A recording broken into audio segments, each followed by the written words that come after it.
চাঁদ রাতে ঈদের জন্য রাত ভোরে সময় রান্না করতে করতে শেষ রাতে মেহেদি দিতে গিয়ে আমার কি একটা অবস্থা হয়ে গেল। সবকিছুই কিন্তু আজকে আমার পুরো ভিডিওর মাধ্যমে তোমাদের সাথে শেয়ার করব। এন্ড হ্যালো, আসসালামু আলাইকুম, this is Rumi and welcome to Rumi lifestyle. দেখতে দেখতে কিন্তু এই বছরের রমজান মাসটা প্রায় শেষ হয়ে গেল। আজকে যেহেতু শেষ রোজা, কিছুক্ষণ পর যেহেতু ইফতারের সময় হয়ে যাবে, তাই আমি আজকে তাড়াহুড়া করে সবজি খিচুড়ি রান্না করে নিব।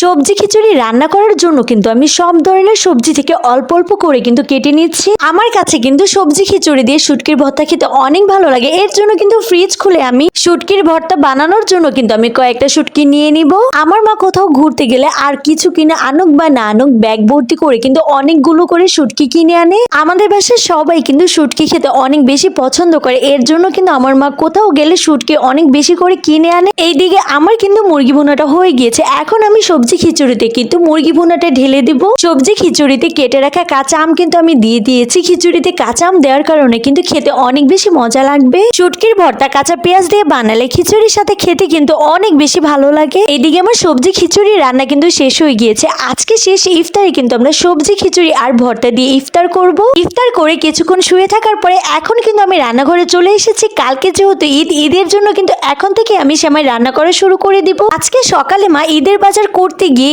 ঈদে কি কি সেমাই রান্না করবে এর জন্য কিন্তু বাজার থেকে অনেকগুলো আজকে সেমাই কিনে নিয়ে এসেছে। ঈদে বাসার সবার জন্য কিন্তু আজকে আমি নবাবী সেমাই রান্না করব, আর বাকি সেমাইগুলো কিন্তু মা নিজের হাতেই পরে রান্না করবে। নবাবী সেমাই রান্না করার জন্য কিন্তু বাটার দিয়ে লাচ্ছা সেমাই ভালো মতো ভেজে নিব। আমাদের বাসায় যেহেতু মানুষ বেশি, 2 প্যাকেট লাচ্ছা সেমাই দিয়ে কিন্তু আমি নবাবী সেমাইটা বানিয়ে নিব। লাচ্ছা সেমাই দিয়ে কিন্তু গুঁড়া দুধ, পরিমাণ মতো চিনি দিয়ে ভালো মতো কিন্তু লাচ্ছা সেমাইটা বাটারের সাথে ভেজে নিব। লাচ্ছা সেমাই ভালো মতো ভাজা হয়ে গেলে অর্ধেক আমি বাটিতে তুলে নিব। সেমাইতে জর্দা রং দিয়ে ভালো মতো ভেজে রেখে দিয়েছি। এটা আমি করেছি ডেকোরেশন করার জন্য, আপনারা চাইলে কিন্তু এটা স্কিপ করতে পারেন। যাই হোক, সারাদিন সবাই মিলে রোজা রেখে পুরো ঘর কিন্তু আজকে ভালো মতো করে পরিষ্কার করেছি। যেহেতু কালকে ঈদ, আজকে পুরো ঘর পরিষ্কার করতে করতে আমি কিন্তু একদমই ভুলে গিয়েছিলাম টেবিলের কাভারটা যে অনেক ময়লা হয়ে গিয়েছে, এটা চেঞ্জ করতে হবে। মনে পড়ার সাথে সাথেই কিন্তু 2টা কাভার নিয়ে আমি চলে এসেছি। কোন কাভারটা আগে বিছাবো এই চিন্তায় করছিলাম। যাই হোক, অনেক চিন্তা ভাবনা করার পরে কিন্তু এই কাভারটা টেবিলে দিয়ে দিয়েছি। আসলে ঈদ আসলে কিন্তু আমরা সবাই মিলে ঘর বাড়ি ভালো মতো পরিষ্কার করে ঘর বাড়িটাকে কিভাবে সুন্দর করে সাজানো যায় এই চিন্তাটাই কিন্তু করি। আমার কাছে কিন্তু টেবিলের নতুন কাভারটা অনেক ভালো লেগেছে। কাভারের কালারটাও কিন্তু